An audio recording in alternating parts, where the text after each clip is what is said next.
Hey HCG family, it's Mimi's HCG. I hope you all are having a good day. I am vlogging to let you know that I woke up this morning with a 1.2 release, and that is awesome. I'm very grateful. So officially, if I go by my second day load date, I started at 217.4. I gained 2 pounds on my first day of load, and then on my second day of load, I lost 0.8. So I can officially say I'll go by either I've lost 9.4 or I've lost 10.2 if I go towards my January 2nd, my second load day is 219.4. Then I had officially lost today 10.2 pounds. So 10.2 pounds looks good, but you know, actually I'd lost 0.8 on my very first very low calorie day. So I lost from that second load. I hope that doesn't confuse you, because I'm reading it and it confuses me, but I know there's a lot of smart people out there, so you can figure it out. So anyway, I wanted to talk about the rambling on, which is what I do sometimes, and I'm trying to get better at it. But a while back somebody was talking about, I don't know if it was Miss Andy or somebody, I think all of us in one time or the other have talked about us rambling on and going on. And you know, I was thinking about that, because I was thinking the whole purpose of vlogging on doing this protocol was really to be real, and an opportunity to have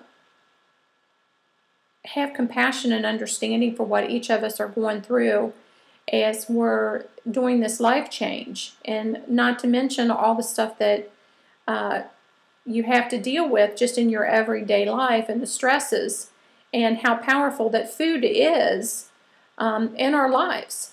And I know from the first time that I went on HCG, it was, you know, you don't realize, you think you have more control than what you do. And I think this protocol points out to you how much control, or how much out of control that we are.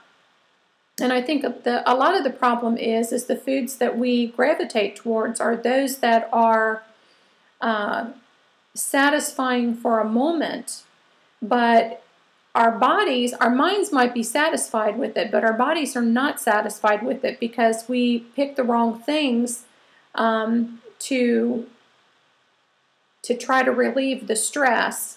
You know, some people do drugs, some people pick alcohol, and other people pick food.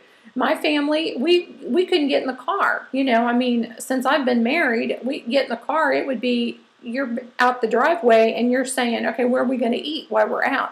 Everything revolved around food. That was what it was all about. So now you learn there's a whole life out there, and there's things other to do than everything revolving around food. And people talk about food. It's always food. It's recipes. You got the Food Network. You got the Cook Channel.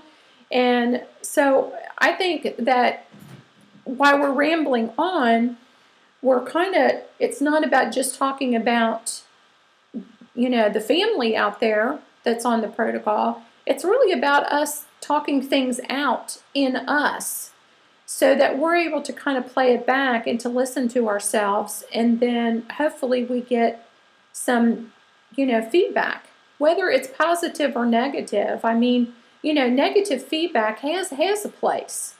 And I think sometimes, you know, someone speaking the truth to you in love is very powerful. And we also have to learn not to be so sensitive. You know, let's not take offense to someone that might be speaking the truth to us, and we're just having a hard time accepting it.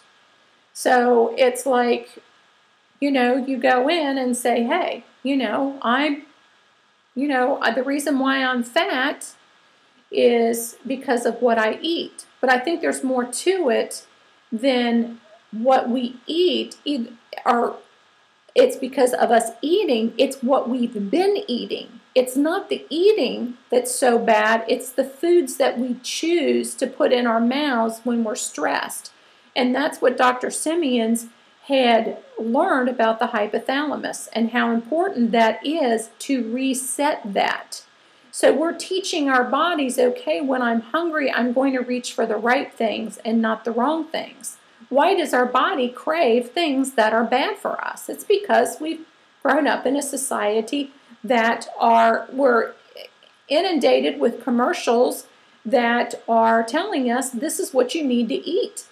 Doesn't it look good? I mean, you know, a big plate of Alfredo from Olive Garden and their soup and salad and, you know, their breadsticks, which I don't think are good anymore, but anyway, it's just we're constantly seeing food. You know, it's just food, and it's all the foods that are bad for us. Well, when we reset our hypothalamus, you know, the hope is that we learn to not have those cravings anymore. You're kind of getting the bad garbage out, and you get away from that to where all of a sudden you look at things through different eyes. You know, you look at a bowl of fruit and you're like, oh my gosh, I got to have a piece of fruit. You know, I mean, it's not, oh my gosh, I have to have a piece of cake, or oh my gosh, I even have to have a candy bar. You know, it's, I have to have a piece of fruit, or I have to have a good piece of salmon. I have to have a good piece of, you know, I want some avocado. I want some good healthy guacamole. I want, you know, things that are better, that are going to be feeding our bodies and nourishing our bodies and nourishing our brain. Our brain needs healthy fats. Really, that is the bottom line. I mean, that's why they're always talking about, you know, fish oils and all these different oils that are good for you. They're good for your brain. It helps your brain. So, in coconut oil. So, I think we kind of need to know that rambling is good. It helps us come to some conclusions, you know, in our life and what we're doing, so we can help each other and support each other. And so I just wanted to bring that out too. I just got done watching HCG's Skinny B, and she was talking about the solution that comes with the RxHCG. And I was the same way. I used to use vodka and I think colloidal silver I used with it. Oh, no. I used distilled water and vodka, and that's what I use. So I put the vodka in to dissolve the HCG, and then I would take that out. We'd kind of dump it out because we didn't have like a syringe to get it out, and mix it up, and the rest of it with distilled water. And I did good. I did fine on that, and I wasn't hungry. This time, though, because there has been a lot of research about it, and it does make sense, the solution that they send you, the saline solution or whatever, this time I popped that, you know, I broke it because it's like a little glass vial, and I popped it and took that out, mixed the HCG with it, and I think it was like 2 milliliters that came with it. It's 5,000, 5,000. Is it 5,000 I use? Is that what they say? Anyway, so I put that solution in there, and then I used the rest of colloidal silver. I didn't go out and buy some to go ahead and mix the whole thing. That would probably be a great idea. I've done, you know, I think I've done really good on it. I have not had hunger. I mean, I've not had hunger at all. My stomach might do a little bit of grumbling. And in the evening time, if I eat the apple and or the strawberry sorbet, but I can go all day without eating. I mean, I don't even think about food. So if you're doing the RX and you don't have the big bottle of solution or whatever that you can get at the drugstore, or I mean, you probably can get at the grocery store in the Band-Aid aisle and stuff. But anyway, I think that's that's good. I think that's helped a lot. And I'm doing the 5,000. I already had that left over. So I've had it left over for a pretty good while, and it's still working. And I mean, it's getting down. I'll probably have to mix some here in the next couple of days, if not tomorrow. And it's still potent. It's still working. So I'm grateful for that.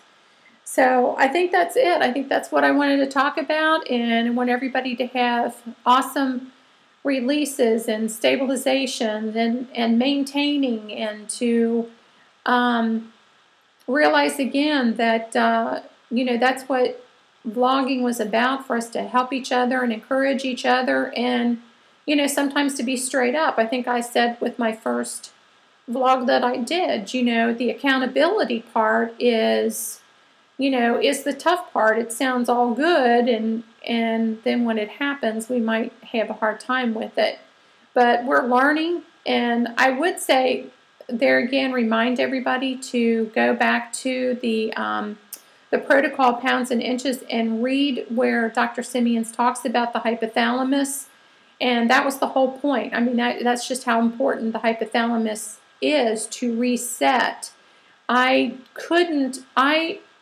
hypothalamus reset. The problem is when I started eating, I got full so fast that I hardly was able to eat.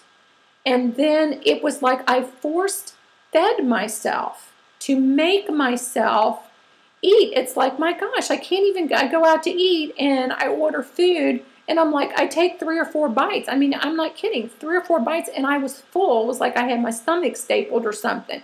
And I would actually force myself to eat more. I mean, it's ridiculous what our heads are like, well, what's the sense of going out if I can't even finish what's on my plate? So we have to learn, okay, my hypothalamus is set. It's, my body's already saying you've had enough. But not only that, but to make sure that what we are eating is good, sustainable food that's nourishing our body and not killing it. And we know that white food is bad. We know that flours, and now with this almond flour and coconut flour and all these other flours that are so, better and better digestible, I'm thinking, I don't know, but from what I've heard, that, and gluten-free, oh my gosh, I mean, I'm definitely going to have to go gluten-free for sure. So, and I'm looking forward to doing that. So, but anyway, I'm rambling on, and my goodness, the time has just clicked. So, hope everybody has a good evening and great stabilization and great releases, and hug to my HCG family. Bye.